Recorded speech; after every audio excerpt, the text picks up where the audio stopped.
Assalamualaikum dan salam sejahtera. Berita wilayah bersama saya, Azamuddin Husin. Dan berikut tajuk utama 20 Oktober 2021. Kedah Komite Laksana Sistem Digital dalam semua urusan menjelang penghujung 2022.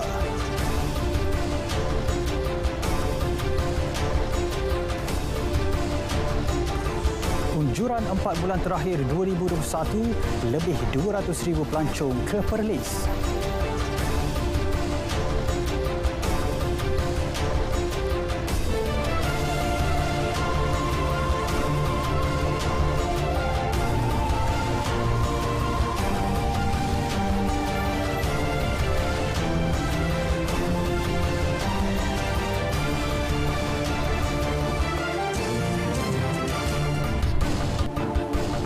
Baik, berita wilayah turut akan berlintas langsung ke Labuan, Sabah dan juga Sarawak. Baik, fokus hari ini pengambilan dos penggalak vaksin COVID-19 di Labuan dan Sabah. Manakala Sarawak akan membawakan laporan khas Jambatan Batang Lupa 1, jambatan terpanjang di negeri itu. Terus setia bersama berita wilayah.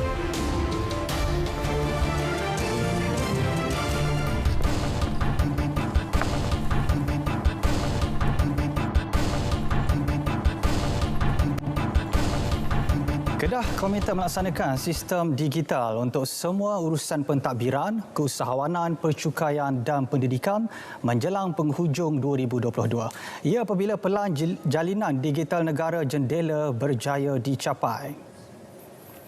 Esko Penerangan Komunikasi dan Multimedia Perdagangan Dalam Negeri Hal Ehwal Pengguna Kedah, Rusmani Wan Salim berkata, kerajaan sedang menaik taraf alat pemancar komunikasi pada menara sedia ada kepada perkhidmatan jarur lebar mudah alih 4G yang juga akan beroperasi suku pertama tahun ini.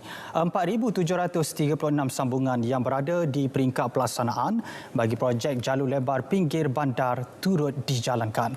73 lokasi melibatkan 12 daerah di negeri ini juga disediakan kemudahan internet komuniti. Ia bagi memudahkan para pelajar melaksanakan PDPR dan golongan usahawan menjalankan perniagaan secara dalam talian. Iaitu 1,612 struktur menara ni kita mesti di-upgradekan kepada 4G. Itu sasar kita kita upgradekan pada 4G ni selewat-lewatnya penghujung 2022 akan capai. Itu makna untuk menyelesaikan segi jalur lebar. Dan sehingga kini menunjukkan kita dah buat hampir 1,300, 2,260 lebih dah. Kita dah upgrade kepada 4G. Jadi saya berkenan juga dari segi fiber optik pun kita telah upgrade kepada 40,000 lebih. Rosmani yang juga Adun Bukit Pinang memaklumkannya selepas program sambutan Maulidur Rasul 1443 Hijrah di Pokok Sena Kedah. Lebih 200,000 pelancong dijangka mengunjungi Perlis dalam 4 bulan terakhir tahun ini susulan pembukaan semula sektor ekonomi dan pelancongan serta kebenaran entas negeri. Ini berdasarkan unjuran kedatangan pelancong bagi tempoh yang sama tahun lalu. Menurut Setiausaha Kerajaan Negeri Azman Muhammad Yusof, peningkatan kedatangan pelancong turut didorong gelembung pelancongan di Pulau Langkawi. Kerajaan Negeri turut bekerjasama dengan Lembaga Pembangunan Langkawi LADA bagi menyediakan pakej pelancongan secara bersama Langkawi Perlis bagi memberi nilai tambah produk pelancongan sedia ada. Saya juga mengharapkan dalam keadaan penambahan kehadiran pelancongan ini, kita tertakluklah kepada SOP pelancongan itu sendiri dan memang bukan satu perkara yang mudah dan tapi saya percaya ramai yang masih mampu untuk mematuhi SOP yang akan diperkenankan. Beliau berkata demikian pada program Seminar Keusahawanan Industri Kecil dan Sederhana IKS, anjuran Yayasan Pelindung Kebajikan Pengguna Masyarakat Malaysia di Kangar. Antara lokasi pelancongan popular di Perlis termasuklah Gua Kelam, Wang Kelian Viewpoint, Nakawan Base Camp dan Taman Buah-buahan Eksotik Negeri Perlis.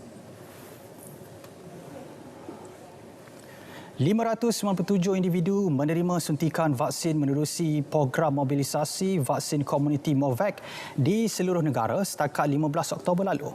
Menurut Timbalan Menteri Perpaduan Negara Wan Ahmad Faizal Wan Ahmad Kamal, program itu melibatkan individu di kawasan pinggir bandar, kampung, ladang estet dan perkampungan orang asli. Jelasnya melalui program MOVAC ini juga Kementerian Perpaduan Negara turut menjalin kerjasama dengan Kesatuan Kebangsaan Pekerja-Pekerja Ladang.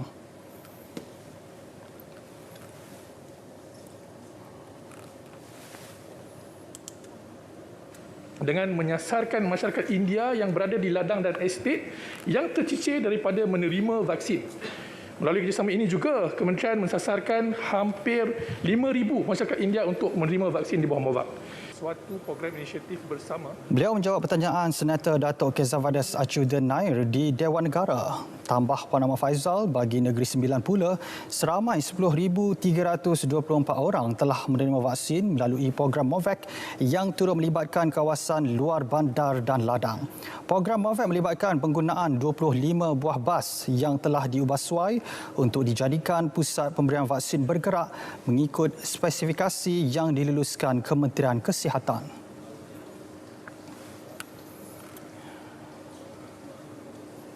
Saudara, sebanyak 70.6% atau lebih 23 juta populasi negara sudah lengkap divaksin setakat semalam. Manakala populasi dewasa yang lengkap menerima vaksin pula 94%. Semalam juga sebanyak 134,684 dos vaksin diberi, menjadikan jumlah kumulatif pemberian vaksin kini 48.18 juta dos. Kita ikuti data harian dan kumulatif vaksinasi mengikut negeri.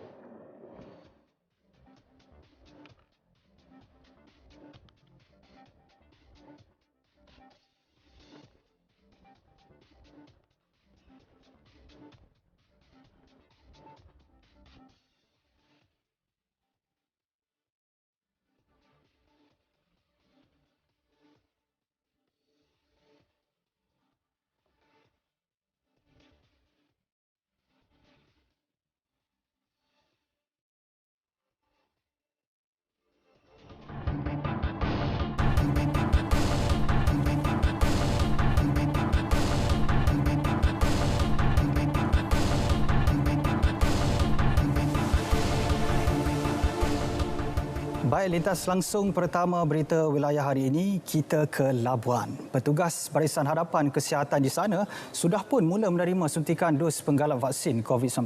Kita terus bersama Rosila Jus di sana. Rosila, silakan.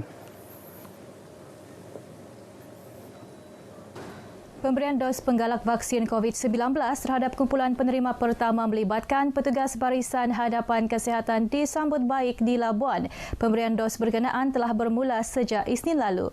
Dos penggalak COVID-19 itu diyakini mampu memberikan perlindungan optimum kepada penerima. Selain itu, ia memberikan keyakinan kepada petugas kesihatan dalam menjalankan tanggungjawab dan perkhidmatan kepada masyarakat setempat di sini di samping mencegah penularan COVID-19.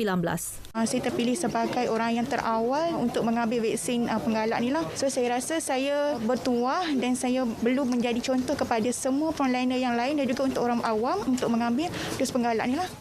Dan sebenarnya tujuan kita untuk mendapatkan booster supaya imuniti di dalam sistem badan kita akan dapat dipertingkatkan lagi, dan ini akan membuatkan saya lebih confident untuk bertugas di lapangan, dan saya menggalakkan supaya frontliner yang lain pun akan mengambil dos booster yang ni.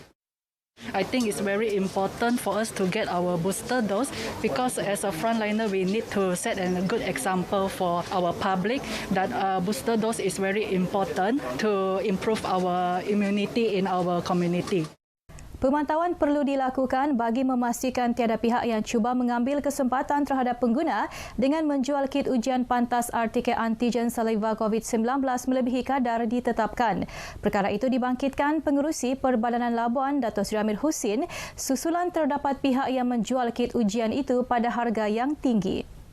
Kita harus menganggap ini sebagai satu tempoh kematangan kita dan memberikan bantuan secara lebih berkonsepkan CSR, tidak berlandaskan semata-mata bertujuan untuk mendapatkan keuntungan semata-mata. Dan saya pohon kepada pihak kerajaan dan juga jabatan-jabatan yang memantau harga, kaji semula harga ini kerana ia melibatkan penduduk-penduduk yang terkesan.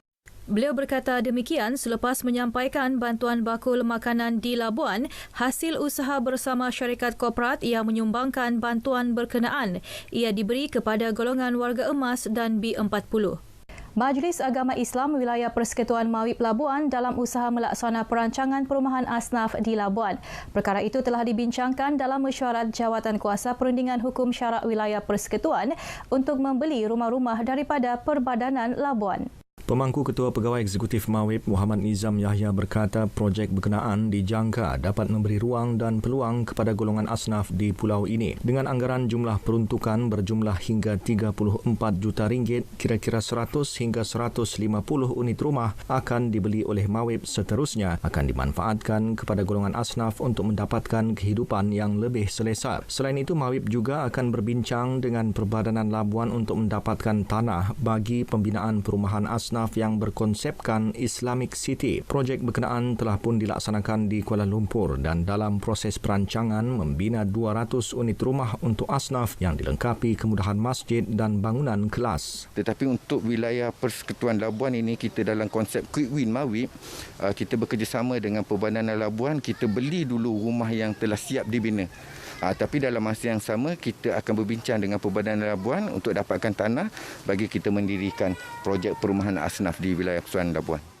Jelas beliau perancangan itu bergantung kepada peruntukan Mawib sedia ada kerana ia bukan sahaja untuk skim perumahan namun merangkumi bantuan lain.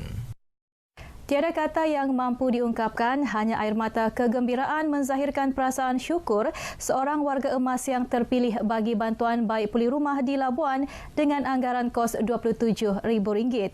Teo Kim Chuan berterima kasih kepada syarikat swasta dan jabatan kerajaan yang prihatin dengan membaik pulih rumah usangnya yang didiami lebih 80 tahun. Dia yang tinggal sebatang kara kini dapat menikmati kehidupan yang lebih selesa dan terjamin selain menerima sumbangan bantuan bakul makanan. Secara keseluruhannya, kalau kita tengok rumah ini, kita focusing adalah untuk beranda dan juga di dapur. Selain daripada itu, kita mengubah suai di dalam bilik dan juga kita membekalkan kemudahan seperti kipas, tempat memasak dan juga solar melalui kita punya sumbangan dan juga daripada CSR. Simbolik penyampaian sumbangan disaksikan Timbalan Ketua Pegawai Eksekutif Perbadanan Labuan Ridwan Muhammad Ismail dan Pengarah Jabatan Kebajikan Masyarakat JKM Labuan Ansyari Matarsan. Berdasarkan kepada panggilan telefon, kita melihat penurunan sangat ketara. Disebabkan oleh fasa 4 juga aktiviti ekonomi telah pun dibuka sepenuhnya. Alhamdulillah atas keprihatinan kerajaan, semua pihak swasta, kita dapat membantu meringankan bebanan-bebanan selama 2 tahun kita menderita disebabkan oleh COVID-19 ini. Dengan itu, sekian paparan berita wilayah dari Labuan. Terus patuhi SOP ditetapkan. Kembali ke Angkasa Puri. Ya, baik, terima kasih Rosila langsung dari Labuan. Saudara, Sabah juga mula melaksanakan proses pemberian dos penggalak vaksin COVID-19. Siapa yang menjadi penerima pertama dos berkenaan? Kita langsung ke Kota Kinabalu bersama Konstantin Palawan. Silakan. Ya Azam, Sabah mula memberi suntikan dos penggalak program imunisasi COVID-19 kebangsaan PICK hari ini. Ketua Menteri Datuk Seri Panglima Haji Jinor menjadi penerima pertama bertempat di Pusat Konvensyen Antarabangsa Sabah SICC Kota Kinabalu. Turut menerima suntikan dos penggalak jenis Pfizer ini, Timbalan Ketua Menteri Datuk Dr. Joachim Gunsalam, Menteri Kerajaan Tempatan dan Perumahan Datuk Seri Panglima Masdi Manjun dan Menteri Pembangunan Masyarakat dan Kesejahteraan Rakyat Datuk Insinyur Shah Helmi Yahya. Ia menandakan bermula proses suntikan membabitkan petugas barisan hadapan dianggarkan seramai 60,000 orang dan golongan berisiko termasuk warga emas 300,000 orang. Menurut Pengarah Kesihatan Negeri Datuk Rosnani Mudin, suntikan dos penggalak kepada barisan hadapan dilaksana hingga 20 November depan. Selepas 20 November, kita akan buka kepada warga yang berumur 60 tahun ke atas dan juga kepada umum, dan mereka boleh melihat dalam appointment MySejahtera, dan ada juga yang akan dihubungi oleh pengurus PPV dan juga hospital dan klinik yang telah pun mendapatkan dos sebelum ini di tempat mereka. Pemberian dos penggalak ini dilakukan di fasiliti kesihatan kerajaan dan swasta terpilih di bawah pemantauan pakar perubatan. Berikutan respon menggalakkan terhadap pertandingan kad bersempena sambutan Maulidul Rasul peringkat negeri, Kerajaan Sabah bercadang menambah baik aspek penganjuran pertandingan tersebut. Menteri Tugas-Tugas Khas Datuk Muhammad Arifin Muhammad Arif berkata, penganjuran akan datang turut melibatkan bengkel dan penglibatan tokoh had tempatan dan luar negara. Pada masa hadapan kita bercadang untuk meluaskan pertandingan khat ini untuk peringkat antarabangsa yang akan melibatkan tokoh-tokoh khat, pelukis dan penulis khat terbaik dunia daripada Mesir dan Turki untuk membimbing anak-anak kita di Malaysia, khususnya di Sabah ini. Beliau menyatakan demikian kepada RTM di Kota Kinabalu. Mengenai penganjuran sambutan Maulidul Rasul kali ini, Datuk Arifin amat berpuas hati khususnya pelaksanaan pertandingan sepanduk yang mana akan dipamerkan di Galeri Perpustakaan Negeri Sabah. Sementara itu, forum khas bersempena sambutan Maulidul Rasul turut diadakan serentak di masjid-masjid seluruh negeri dengan mematuhi prosedur operasi standard SOP ditetapkan.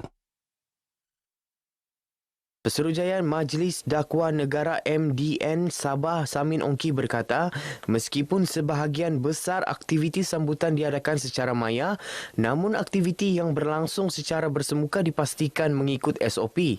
Saya dapati masyarakat begitu teruja dengan program ini sebab ini kali pertama secara bersemuka dan mereka hadir dalam bilangan yang kita tidak sangka. Alhamdulillah, dan saya ucap tahniah kerana mereka tetap juga patuh kepada SOP yang telah ditetapkan. Beliau ditemui RTM di Masjid Puncak Taqwa Pekan Kinarut. Forum yang turut dihadiri Menteri Pembangunan Masyarakat dan Kesejahteraan Rakyat, Datuk Insinyur Syahelmi Yahya ini mendapat sambutan baik. Setelah agak sekian lama 2 tahun kita melalui pandemik COVID-19, ini merupakan satu acara bersemuka ataupun majlis ilmu secara bersemuka yang diadakan pada kali ini dan mendapat sambutan yang baik sekali. Di sebelah pagi tadi kita ada pasukan memanah sunnah Rasulullah lah, dengan dia punya pakaiannya dengan sekali lah. Kemudian kita juga ada kerjasama dengan pihak Hospital Queen 2 sempena Maulidul Rasul ini itu dengan demam darah. Jadi syukur alhamdulillah saya difahamkan mereka beroleh 28 pint darah. Sementara itu di Masjid Daerah Sendakan, forum khas bertajuk Rindu Padamu Manhaj Rabani Umat Berkualiti diadakan. Selain persembahan kasidah bagi menyemarakkan rasa cinta kepada junjungan besar Rasulullah. Kita menyambut Maulid Rasul, ada hari kelahiran Nabi Muhammad SAW. Kita minta kepada semua masyarakat mencontohi Nabi Muhammad SAW dan kita patuhi apa yang terlarang dan yang kita diperintahkan kita buat. Sambutan alhamdulillah, saya bersyukur sangat-sangat sebab program pertama ini dapat sambutan dengan kerjasama yang diberikan. Saya sangat besar hatilah untuk meneruskan lagi next program kami. MDN Daerah Sendakan juga merancang program kemasyarakatan dan program khatam Al-Quran beramai-ramai melibatkan 500 peserta November ini. Pekebun kecil khususnya di luar bandar disaran terus memberi fokus mengusahakan tanaman getah. Menteri Pembangunan Luar Bandar, Datuk Jahid Jahim kata, walaupun berdepan saingan tanaman lain, harga lantai getah di Sabah masih mampu bertahan dan tidak menjejaskan pengusaha. Pekebun kecil dan yang bakal pekebun itu terus fokus kepada penanaman getah kerana kawasan-kawasan yang selama ini diterokai kesesuaian tanahnya memang sudah tersedia. Budaya persekitaran juga sudah tersedia. Kepakaran, pengalaman juga sudah dibudayakan. Beliau ditemui RTM selepas melawat kilang getah Tuaran.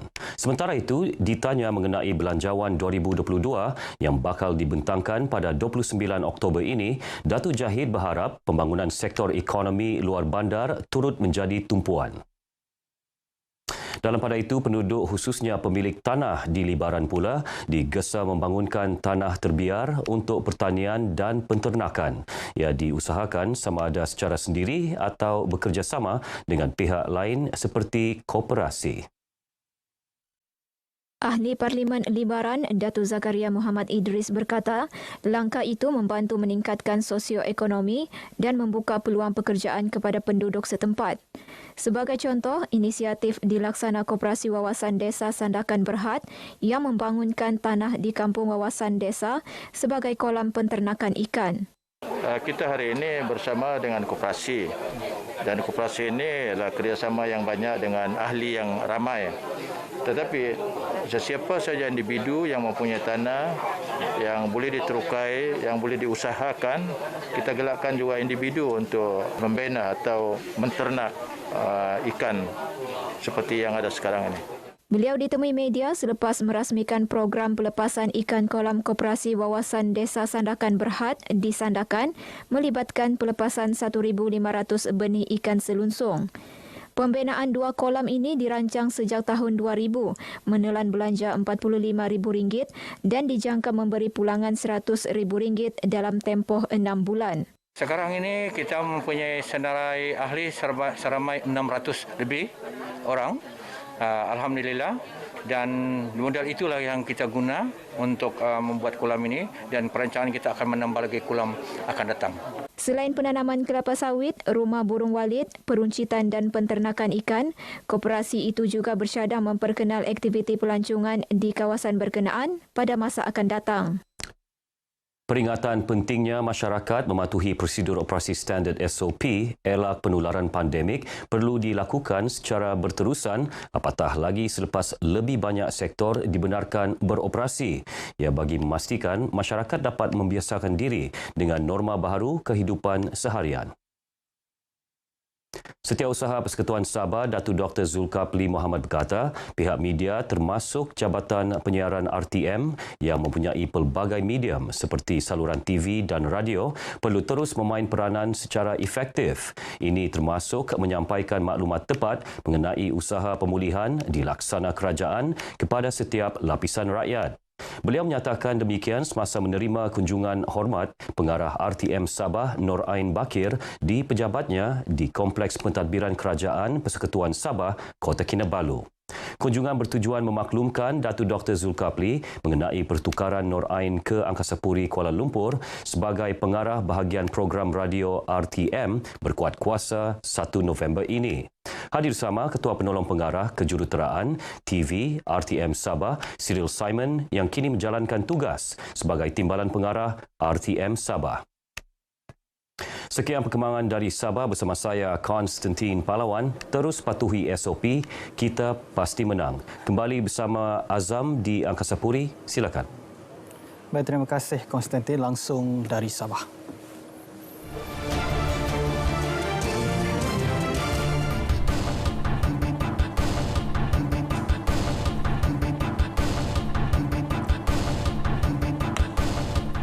Baik, kita ke perkembangan di Sarawak. Antara fokus hari ini, Jambatan Batang Lupar 1 yang bakal menjadi jambatan terpanjang di Sarawak. Buma Win di studio berita RTM Kuching. Buma, teruskan. Baik, terima kasih Azam. Umum mengakui Jambatan Batang Lupar 1 yang bakal menjadi jambatan terpanjang di Sarawak akan menjadi pemangkin para pembangunan sektor perhubungan, pengangkutan dan pembangunan keseluruhan kawasan pesisir Bumi Kenyalang. Bergerak 80 km menyusuri hulu sungai sehingga ke Bandar Simanggang. Satu lagi jambatan merentasi sungai yang sama juga sedang dalam pembinaan ketika ini. Baik Rosita Ampung mengupas pentingnya projek Jambatan Batang Lupar 2 yang bakal melonjakkan pembangunan Bandar Simanggang dan Bandar Betong.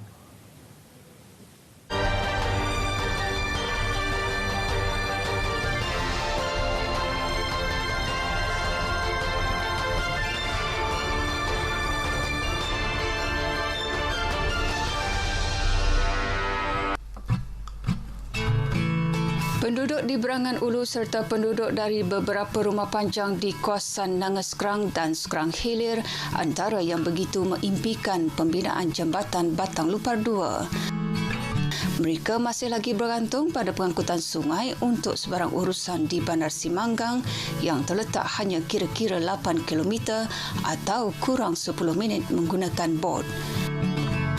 Walaupun sudah dihubungkan dengan laluan darat melalui Jalan Lidong ke Betong, seterusnya Betong ke Seri Aman melalui Jalan Pen Borneo, namun jarak perjalanan yang terpaksa diharungi berlipat kali ganda jauhnya, hampir 100 km atau kira-kira 2 jam menggunakan kenderaan. Masalah air pasang, pasang rayanya kami berdiamai. Tip bekak Banjuang Kutai nama Berumban tadi. Pasang rayanya ngacau kami. Penanggul lah. Laban tip temu pasang belah rantau air kami. Tip hidup-hidup tapi tip mati-mati. Jadi kami ngarap Kutainya jampat lagi siap. Jika jambatan itu siap kelak, jarak serta tempoh perjalanan Bandar Simanggang ke Betong akan lebih singkat, kurang 30 km atau setengah jam perjalanan. Pergerakan penduduk di Berangan Ulu juga akan lebih selesa tanpa perlu bergantung pada pasang surut Sungai Batang Lupar. Lebih dari itu, lanskap fizikal dan ekonomi Seri Aman dan Betong pasti akan bertambah baik. Saya yakinlah jabatan ini kalau berjaya akan majukan ekonomi Bandar Semanggang sama Bandar Betong. Saya yakin bahawa aktiviti ekonomi di antara kedua-dua kawasan akan meningkat. Kerana penduduk daripada Betong boleh datang ke Seri Aman untuk memasarkan produk mereka, begitu juga dengan penduduk di Seri Aman boleh ke Betong untuk memasarkan produk mereka. Dalam aspek pemasaran, ianya akan memudahkan pemasaran. Kita harapkan kerajaan akan meneruskan projek tersebut kerana ia akan memberi impak ekonomi dan sosial kepada penduduk. Saya bekerja di Seri Aman, Belang Adik di Betong. Sebelum ni mengambil masa lebih kurang sejam lah. Jambatannya dah siap kelak. Mungkin dalam 20 minit ke setengah jam lah. Ke arah itu, pihak pentadbir bahagian Seri Aman sudah ada perancangan sendiri. Sebaik sahaja projek berkenaan siap nanti. Dengan siapnya jambatan ini nanti dan siapnya jalan dari Bandar Semanggang ke Betong ini nanti akan membuka peluang, membuka kawasan di seberang Bandar Semanggang ini nanti untuk tujuan peladangan ataupun pertanian berskala besar dan moden. Jambatan Batang Lupar 2 merupakan projek di bawah pakej Jalan Raya Kedua Sarawak. Dibiayai kerajaan negeri, pembinaannya melibatkan perbelanjaan bernilai RM223.6 juta dan dijadual siap pada 2024. Bandar Simanggang atau dahulunya dikenali sebagai Bandar Seri Aman pernah digelar sebagai bandar tidur kerana pembangunannya yang agak lambat susulan tiada faktor atau sumber yang boleh memacu pembangunan di kawasan ini. Namun dengan pelaksanaan projek Jambatan Batang Lupar 2 yang terletak di belakang saya ini, iaitu kurang 1 km menghilir ke Sungai Batang Lupar ataupun dari Bandar Simanggang ini, ianya diharapkan dapat memacu atau mempercepatkan lagi pertumbuhan ekonomi khususnya serta pembangunan fizikal di bandar ini serta kawasan sekitarnya termasuk juga jirannya Bandar Betong. Rosita Ampong, RTM. Baik, kebajikan para nelayan di Sarawak tidak sesekali diabaikan. Menteri Muda Pemodenan Pertanian, Tanah Adat dan Pembangunan Wilayah, Datuk Dr. Abdul Rahman Ismail berkata, ia dapat dilihat menerusi bantuan dan kemudahan yang diperuntukkan untuk golongan itu. Jelas Datuk Dr. Abdul Rahman yang juga ahli Dewan Undangan Negeri Bukit Kota, antara bantuan yang disediakan kepada nelayan laut dan darat adalah seperti pukat, jaket keselamatan dan baja benih ikan. Nelayan pantai dan juga nelayan darat, walaupun secara amnya mereka ini adalah di bawah kerajaan persekutuan. Bantuan yang mereka terima selama ini adalah secara hidup daripada kerajaan persekutuan melalui LKIM tiap bulan lah. Beliau berharap ia dapat memudahkan meringankan beban para nelayan serta dapat menjana pendapatan mereka. Datuk Dr. Abdul Rahman berkata demikian selepas majlis simbolik penyerahan bantuan input peralatan perikanan nelayan dan input di bawah peruntukan fasilitasi pertanian di Pusat Latihan Pertanian Stesen Kubong Limbang. Pantai Trombol Telaga Air di Kuching berpotensi jadi tarikan pelancong dalam dan luar negeri jika mempunyai akses seperti jalan raya dan kemudahan-kemudahan asas yang lain. Menteri Muda di Jabatan Ketua Menteri Hal Ehwal Islam dan Dewan Bandaraya Kuching Utara DBKU, Datuk Dr. Abdul Rahman Junaidi memberitahu lokasi itu mula tular beberapa bulan lepas dan warga tempatan menjadikan destinasi tersebut sebagai tempat riadah bersama keluarga. Pada peringkat awal katanya, selain tandas awam, jalan raya lebih kurang 500 meter menuju ke pantai itu perlu dibina agar perjalanan pengunjung lebih selesa memandangkan jalan menuju ke pantai hanyalah jalan pasir yang dibina oleh penduduk kampung. Saya ingin mendapat kerjasama daripada kementerian-kementerian pelancongan. Saya dimaklumkan bahawa Yang Berhormat, kedua-dua Yang Berhormat, Menteri Pelancongan kita, Yang Berhormat Datuk Seri Abdul Karim Aman Hamzah, Menteri Pelancongan Negeri, dan juga Yang Berhormat Datuk Seri Hajah Nancy Haji Sukri, Menteri Pelancongan Persekutuan, bekerjasama untuk membantu kita meningkatkan taraf tempat ini sebagai satu kunjungan pelancongan pada masa akan datang. Beliau memberitahu demikian kepada pemberita semasa lawatan kerja ke Pantai Trombol. Jelasnya antara kemudahan asas yang diperlukan pantai tersebut kelak termasuk ruang untuk berkelah dan bersukan. Sehubungan itu, beliau menasihatkan orang ramai yang mengunjungi pantai tersebut agar menjaga kebersihan dan mengutamakan keselamatan diri sendiri ketika berada di pantai.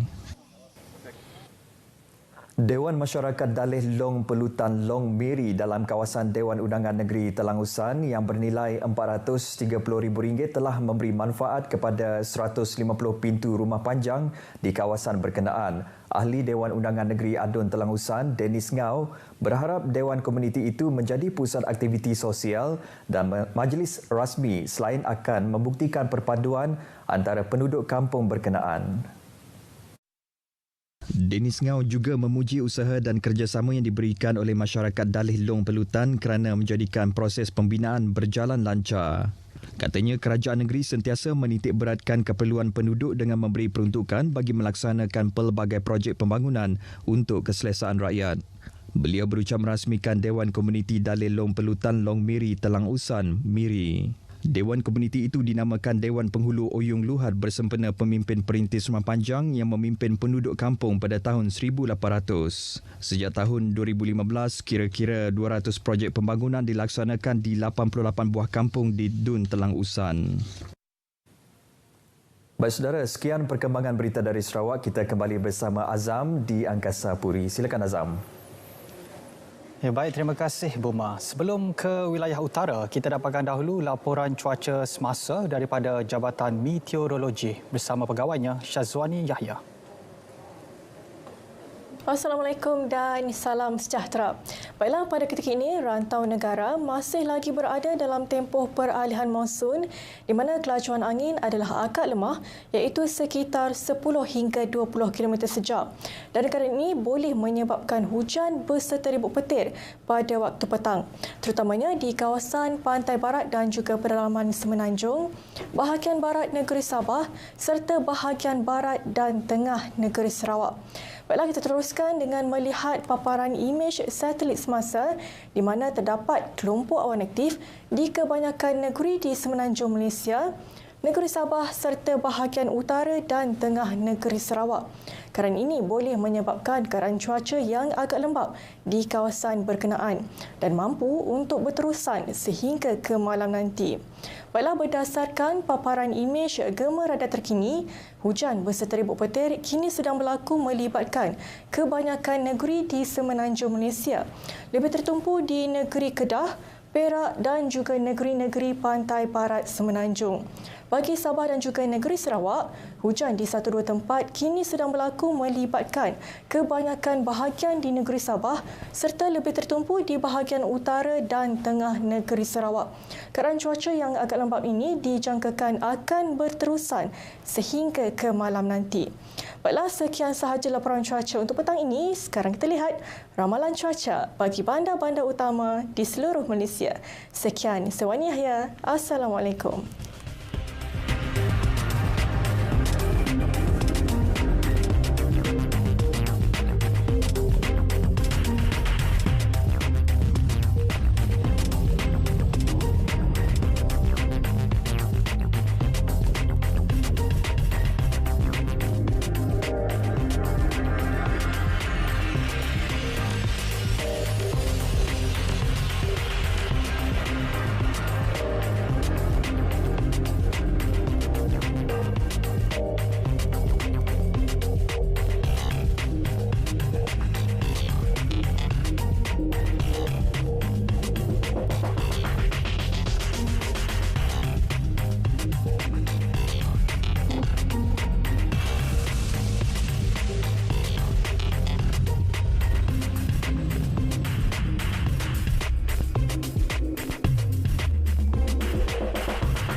beka dan berwibawa. Terima kasih kerana terus bersama Berita Wilayah. Bekalan benih padi di Kedah mencukupi bagi menampung keperluan aktiviti penanaman padi bagi musim akan datang. Sehubungan itu, pesawah di negeri itu diminta tidak terlalu panik dan cemas kerana bekalan benih padi akan diagih mengikut jadual yang ditetapkan. Pengerusi Jawatankuasa Pertanian dan Industri Makanan Negeri, Azman Nasruddin berkata, pesawah tidak perlu terikut-ikut dengan pihak tertentu yang memainkan isu benih padi apabila tiba musim menanam. Katanya proses agihan sedang dilakukan mengikut jadual. Beliau turut menasihatkan petani supaya memesan jenis benih padi yang diperlukan dan tidak menukarnya di saat akhir. Sekiranya jenis benih padi yang ditempah habis, ia akan diganti dengan jenis benih padi yang lain dan setara.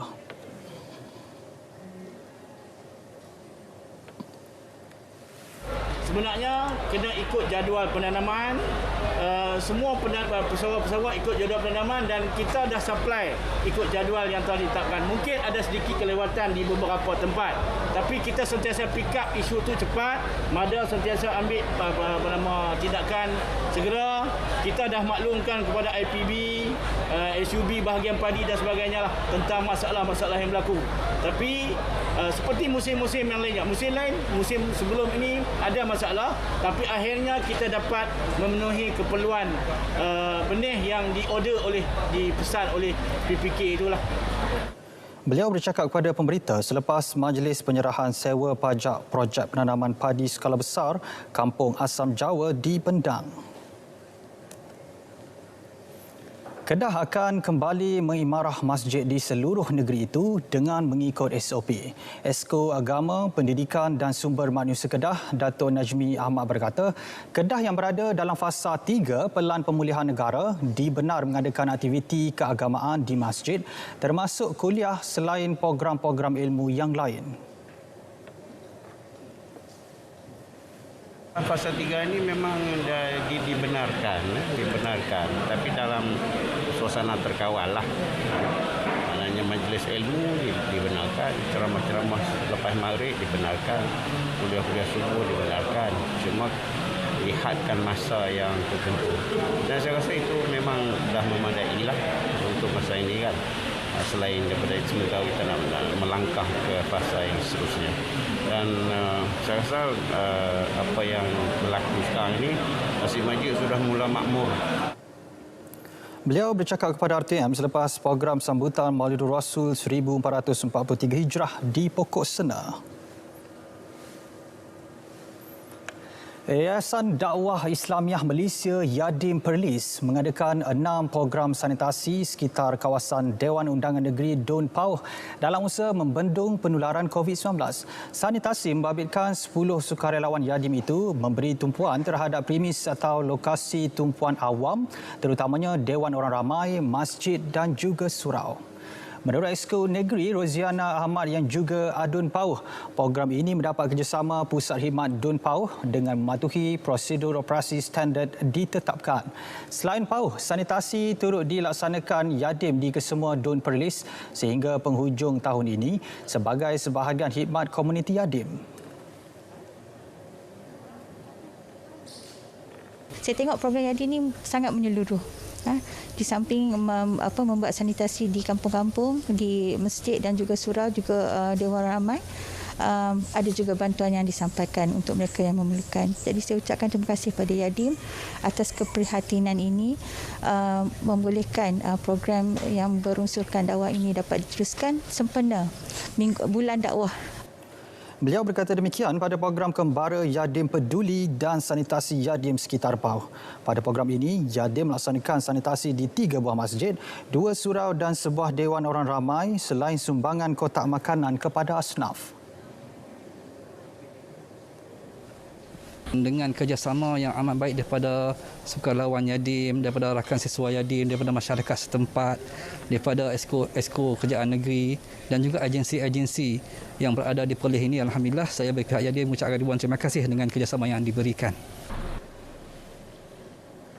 Seorang kaki tangan Kementerian Kesihatan KKM cedera selepas kenderaan pacuan 4 roda dipandu terbabas di Jalan Jelapang Taman Meru Perdana Ipoh pagi tadi.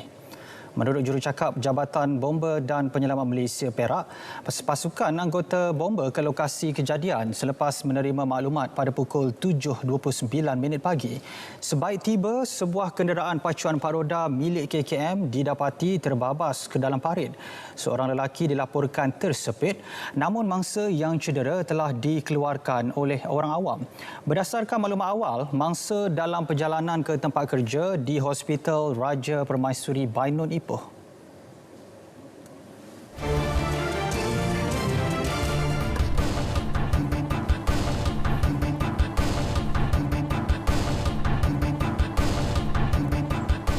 Jabatan Bomba dan Penyelamat JBPM Kelantan sedia melaksanakan pemberian dos penggalak buat anggotanya pada bila-bila masa.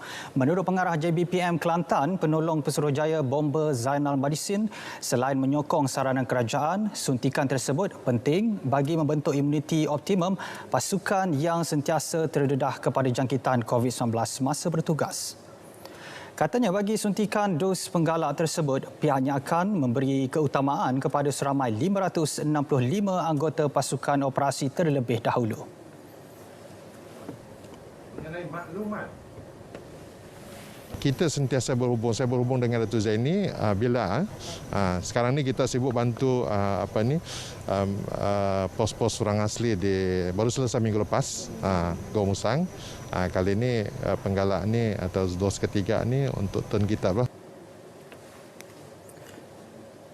Beliau berkata demikian pada sidang media sempena pelancaran kesiapsiagaan monsun Timur Laut JBPM Kelantan di Sungai Pengkalan Datu, Kota Baru. Mengulas lanjut, 1,245 anggota JBPM Kelantan siap siaga menghadapi kemungkinan berlaku bencana banjir di negeri itu.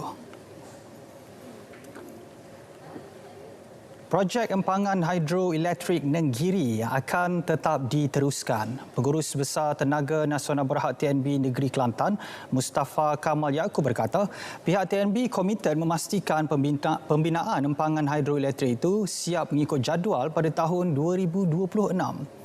Menurutnya, projek empangan Nenggiri yang bakal dijalankan akan memberi impak positif serta manfaat kepada seluruh rakyat negeri Kelantan.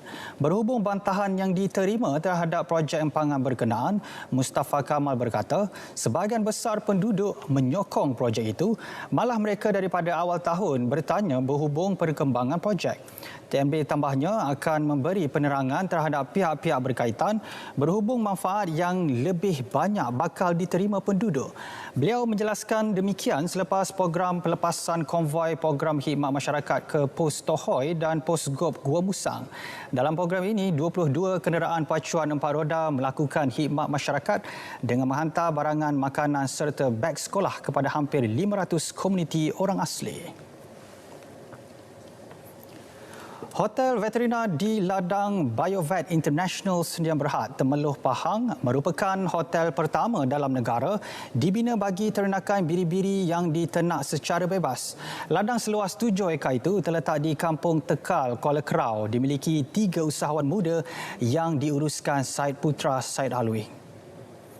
Presiden Angkatan Koperasi Kebangsaan Malaysia Berhad Angkasa, Datuk Dr. Abdul Fattah Abdullah berkata, ladang ini mempunyai rangkaian 17 buah ladang ternakan lain di seluruh negara yang membekalkan daging biri-biri dan kambing segar.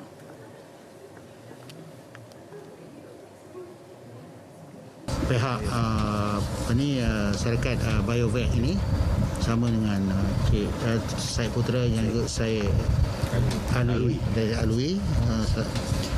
pemegang saham dan juga pihak pengurusan syarikat untuk kita tengok macam mana pihak koperasi boleh kerjasama. Macam saya sebutkan tadi, dia ada 17 ladang ada di seluruh Malaysia, rangkaian seluruh Malaysia, dan mungkin koperasi tempat boleh mengambil bahagian. Keseluruhan ternakan yang diusahakan mengeluarkan 1.18 juta ekor biri-biri dan kambing bernilai 50 juta ringgit setahun pada 2019. Ia sekaligus mengurangkan kebergantungan daging import.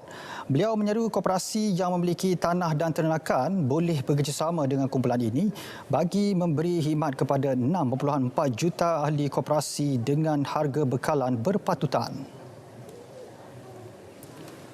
Program Gema TFM dianjurkan khas Jabatan Penyiaran Terengganu bersempena sambutan Maulidur Rasul. Ia menampilkan 2 program khas iaitu persembahan artis tempatan dan forum perdana. Program dimulakan dengan persembahan selawat, zikir dan nyanyian yang diketuai Kombo RTM Terengganu. Eliza Hilmi, Syaira Azmina dan trio akustika antara penyanyi yang mengalunkan lagu ketuhanan. Persembahan mereka disiarkan di Facebook dan YouTube Terengganu FM. Forum perdana turut dianjurkan dengan membawa tajuk Cintai Rasul Kasihi Nabi, Bahagia Dirasai yang dipengerusikan Ustaz Muhammad Zaki Mat Yakim. Pengisiannya berkait dengan berkisar dengan kelahiran Nabi dan macam mana kita nak mengambil ibrah pengajaran daripada kisah sejarah Nabi itu ke dalam kita punya kehidupan seharian macam itulah.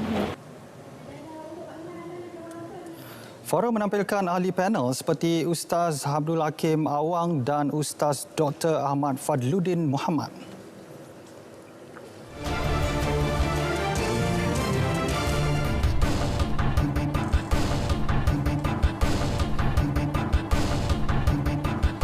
Jabatan Siasatan Jenayah Narkotik JSJN Johor merampas 14 guni dadah jenis metamfetamin bernilai 14.33 juta ringgit hasil pemeriksaan ke atas sebuah kontena di Pelabuhan Tanjung Pelepas Johor Bahru 12 tengah hari Sabtu lalu. Dadah seberat 398.28 kilogram dipercayai diseludup sindiket dadah antarabangsa dari Guatemala untuk dihantar ke Filipina menggunakan jalan laut. Pengarah JSJN Bukit Aman, Datuk Razanuddin Husin berkata, dadah berkenaan disembunyikan bersama barang-barang yang telah diisytiharkan secara sah.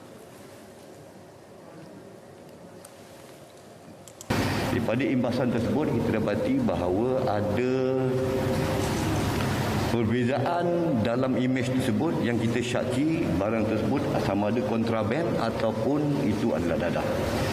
Apabila kontena ini dibuka, kita dapati daripada 100 guni yang diisytiharkan sebagai kopi, biji kopi yang sepatutnya dihantar ke Filipina, di celah 100 guni itu dia ada lebih kurang 6 pelet, di celah itu terdapat 14 bungkusan yang berisi dadah yang saya katakan tadi.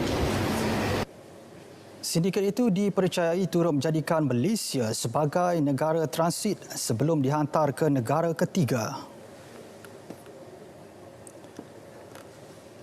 Stesen Radio Negeri FM sebagai platform media arus perdana memainkan peranan mereka dalam menyampaikan syiar Islam dengan cara yang lebih berkesan. Pengarah Jabatan Penyiaran Negeri 9, Kamal Roslim berkata, Negeri FM mengamalkan keseimbangan dalam program terbitannya.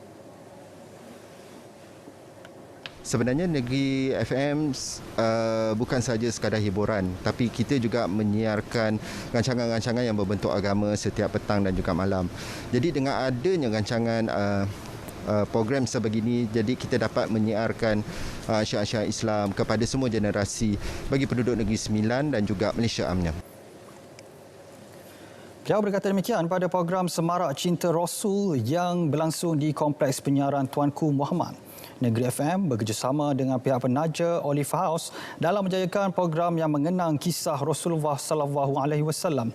Antara pengisian adalah qasidah, persembahan nasyid serta perkongsian agama daripada Ustaz Don Daniel Biajid dan Habib Ali Zainal Abidin Abu Bakar Al-Hamid.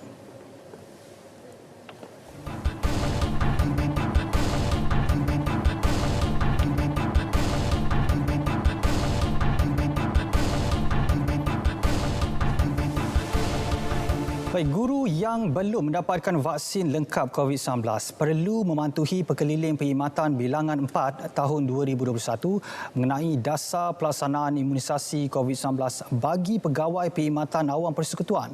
Timbalan Menteri Pendidikan 2, Datuk Muhammad Alamin berkata, kesemua mereka perlu mendapatkan vaksin lengkap sebelum 1 November ini. Para guru ini memang kita telah arahkan minta mereka mengambil vaksin secara keseluruhannya dan mengikut perkeliling yang telah pun dibuat oleh Jabatan Perkhidmatan Awam Tan Sri Pertua, di mana telah dikeluarkan melalui siaran media pada 30 September 2021 berhubung penetapan syarat vaksinasi lengkap kepada pegawai perkhidmatan awam. Inilah termasuk juga guru-guru. Jadi adalah arahan yang cukup jelas kepada mereka. Jadi mereka kena taat dan harus mengikuti arahan ini. Jelas beliau, pegawai perkhidmatan awam persekutuan termasuk guru yang gagal melengkapkan imunisasi COVID-19 boleh dikenakan tindakan tata tertib atau ditamatkan perkhidmatan apabila dasar baharu berhubung imunisasi melibatkan penjawat awam dilaksanakan mulai 1 November ini. Beliau menjawab pertanyaan Senator Khairil Nizam Khairuddin di Dewan Negara. Peranan Kementerian Sumber Manusia adalah untuk menjaga, membela nasib warga kerja, memastikan mereka diberi jaringan keselamatan, menjadikan mereka menjadi tenaga kerja yang berkompeten dan sebagainya. Kita sempat menyelamatkan 360,000 syarikat, lebih daripada 300,000 syarikat daripada gulung tikar. Kalau tidak, mungkin sama ada mereka gulung tikar ataupun mengurangkan tenaga kerja. Baik, kita ke perkembangan sukan. Semua atlet kebangsaan yang akan menyertai kejohanan antarabangsa disaran mengambil dos ketiga vaksin COVID-19. Namun perkara tersebut perlu dibincangkan terlebih dahulu sebelum sebarang keputusan dimuktamadkan. Presiden Majlis Olimpik Malaysia MOM Tan Sri Muhammad Nozar Zakaria berkata, maklum balas daripada pemegang taruh akan menentukan pengambilannya.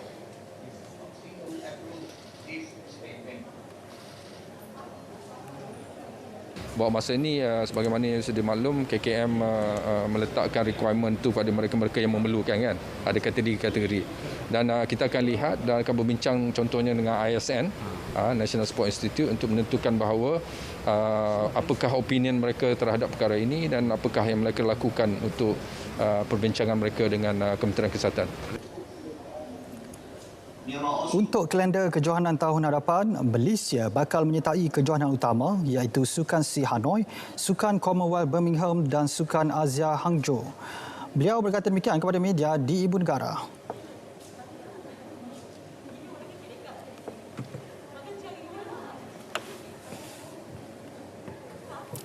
Spesies pokok meranti Kuantan ditemui pada tahun 1936 tumbuh melia di hutan simpan Bukit Goh Pahang. Namun ia telah dilaporkan pupus pada tahun 2010 akibat pertukaran status guna tanah kawasan hutan simpan Bukit Goh kepada ladang sawit. Apakah yang dilakukan pihak berwajib untuk menangani selepas itu? Kita ikuti laporan wartawan Muhammad Hazwan Azman.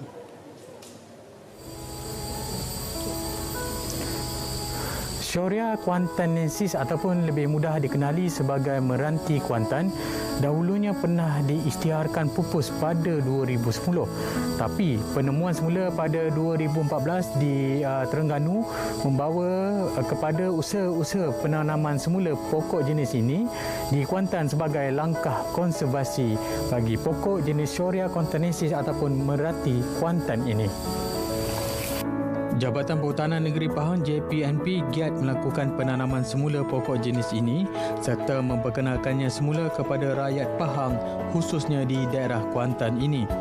Pada tahun 2014, Shorea kuantanensis telah ditemui semula di Taman Ekorimba Lata Tembakah, Kompartmen 47, Hutan Simpan Pelagat Daerah Besut, Terengganu. Biji benih termasuk anak pokok liar itu kemudian diambil oleh kaki tangan Pusat Perolehan Biji Benih dan Bahan Tanaman Lentang Bentong yang mempunyai kepakaran dalam bidang semaian pelbagai spesies pokok balap. Bila kita dah dapat semula spesies tu, kita biarkan dulu di Taman Pertanian. Jadi sekarang ni kita nampak dah ada peningkatan anak-anak pokok dia di Terengganu. Jadi kita bawa ke Negeri Pahang dan Jabatan Perhutanan Negeri Terengganu pun bagi juga kepada Jabatan Perhutanan Negeri Pahang untuk ditanam di Negeri Pahang kerana asalnya adalah endemik di Hutan Simpan Bukit Goh Pahang. Susulan itu, usaha pemeliharaan dan pemeliharaan spesies ini giat dijalankan dengan projek rintis dijalankan sejak 2017 di Taman Pertanian Jubilee Sultan Ahmad Shah Kuantan.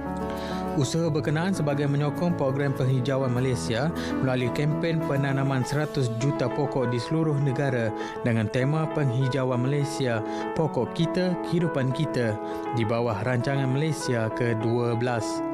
Kerajaan negeri Pahang mensasarkan 5 juta pokok ditanam pada tahun ini termasuk spesies pokok meranti Kuantan. Pihak JPNP juga pada tahun ini telah menerima peruntukan RM40,000 daripada Jabatan Perhutanan Semenanjung Malaysia JPSM untuk memperkenalkan pokok meranti Kuantan ini. Spesies meranti Kuantan ini adalah merupakan kategori pokok balak. So disebabkan dengan status terkininya, so pihak jabatan akan memastikan pokok-pokok ini tidak disenaraikan dalam pokok yang untuk boleh dibuat sebagai pengeluaran. Dan pada masa sama kita akan memperbanyakkan penanamannya bagi memastikan ia kekal. Justeru orang ramai diseru membabitkan diri dalam program berkenaan dengan memuat naik aplikasi mudah alih Penghijauan Malaysia dan merekodkan aktiviti penanaman pokok dalam aplikasi tersebut atau laman web www.100jutapokok.gov.my. Laporan Muhammad Hazwan Azman, Berita RTM.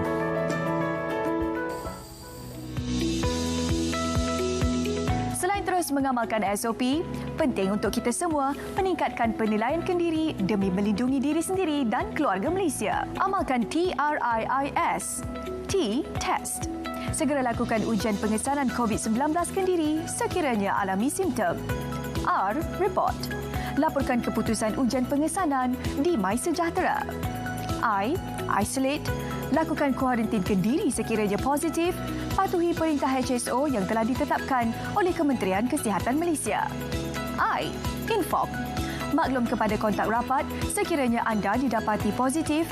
Maklumkan juga kepada CAC berhampiran sekiranya situasi kesihatan diri semakin merosot semasa menjalani kuarantin di rumah.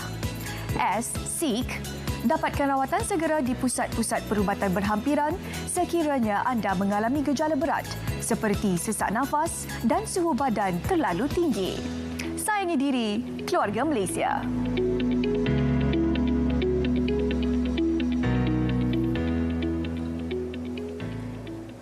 Saudara, berita wilayah berakhir di sini. Kekal patuhi SOP dan terima kasih kepada anda yang berjaya menyahut seruan untuk pengambilan lengkap vaksinasi yang sahih di Berita RTM. Saya Azamudin Hussein. Dengan itu, salam hormat dan Assalamualaikum.